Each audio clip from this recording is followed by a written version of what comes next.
ஒரு ஒப்பந்தம் ஒரு நாடு முதலீடு செய்யுது, ஆனா இன்னொரு நாடு அதுல வர லாபத்துல பெரும்பகுதிய அள்ளிட்டு போகுது.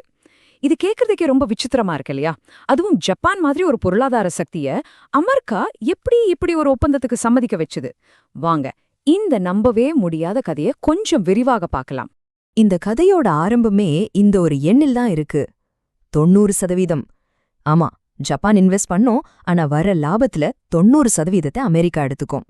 நீங்க கேட்டது சரிதான், 90%.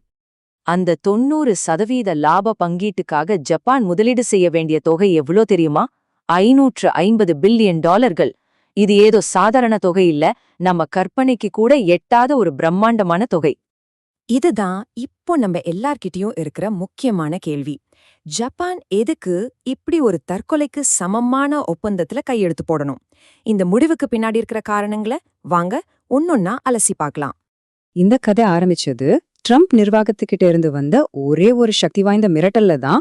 அவங்க கையில எடுத்த ஆயுதத்தோட பேரு டாரிஃப், அதாவது இறக்குமதி வரி. இது சும்மா ஏதோ வரியை ஏத்துறோன்னு சொல்ற மிரட்டல் இல்ல, ஜப்பானோட பொருளாதாரத்தோட முதுகெலும்பையே உடைக்கிற மாதிரி ஒரு மிரட்டல். 25% வரிய அவங்களோட ஏற்றுமதி மேல போட்டா அவங்க வர்த்தகமே முடங்கி போயிடும். சரி, ஜப்பான் ஏன் இந்த மிரட்டலுக்கு இவ்ளோ பயப்படணும்? காரணம் ரொம்ப சிம்பிள். ஜப்பானோட மொத்த ஏற்றுமதியில 1/5, அதாவது 20% அமெரிக்காவை மட்டுமே நம்பி இருக்கு.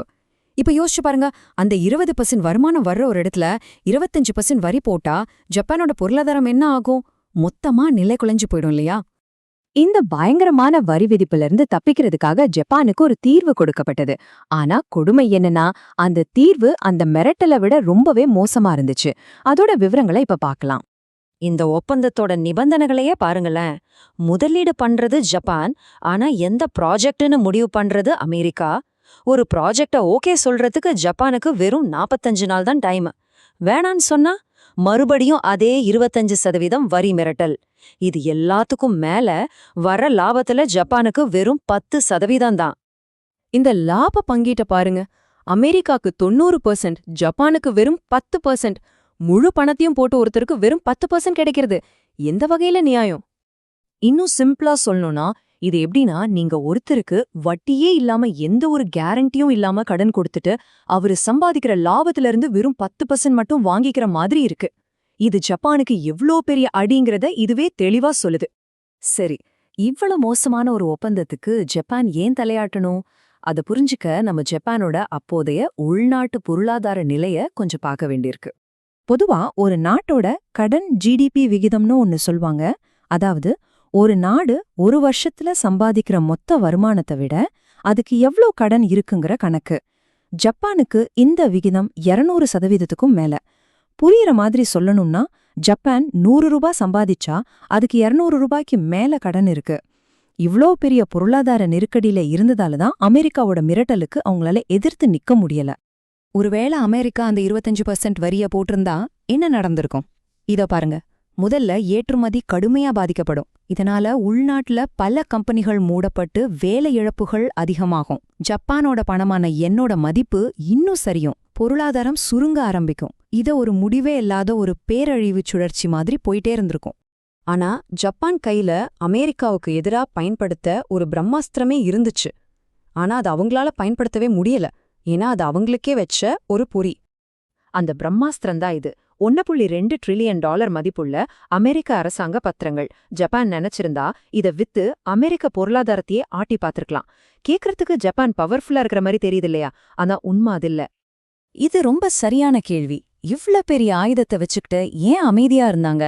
ஏன்னா அந்த ஆயுதத்தை பயன்படுத்தினா அது எதிரிய தாக்குறதுக்கு முன்னாடி தன்னையே தாக்கும். இந்த ஒப்பீட்ட பாருங்க, தெளிவா புரியும். ஜப்பான் இந்த பத்திரங்களை விற்க ஆரம்பிச்சா டாலரோட மதிப்பு குறைஞ்சு ஜப்பானோட யென் மதிப்பு பயங்கரமா ஏறிடும். இது அவங்களோட ஏற்றுமதிக்கு மரண அடி கொடுக்கும். அது மட்டும் இல்லாம பத்திரச்சந்தை சரிஞ்சா அந்த பத்திரங்கள்ல முதலீடு செஞ்சிருக்கிற ஜப்பானோட சொந்த ஓய்வூதியம் மற்றும் காப்பீட்டு நிறுவனங்களே திவாலாகிடும். ஆக இந்த ஆயுதம் அமெரிக்காவை விட ஜப்பானை தான் அதிகம் காயப்படுத்தும். இதுதான் அந்த பொறி. பொருளாதார காரணங்கள் மட்டும் இல்ல, இந்த கதையோட கடைசி ஆனா மிக முக்கியமான ஒரு பகுதி இருக்கு.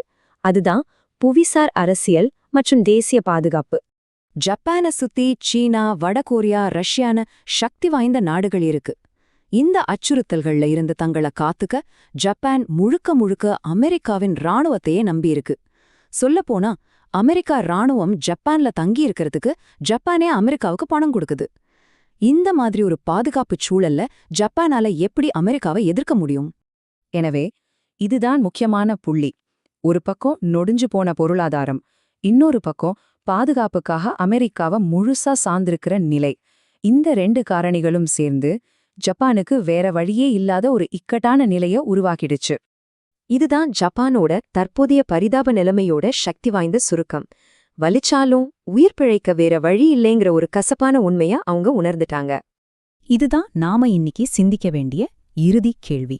உலகளாவிய அதிகார போட்டி மாறிக்கிட்டே இருக்கிற இந்த சூழல்ல ஒரு நாட்டோட வெற்றிங்கிறது வளர்ச்சியா அல்லது வெறும் உயிர் பிழைத்தலா?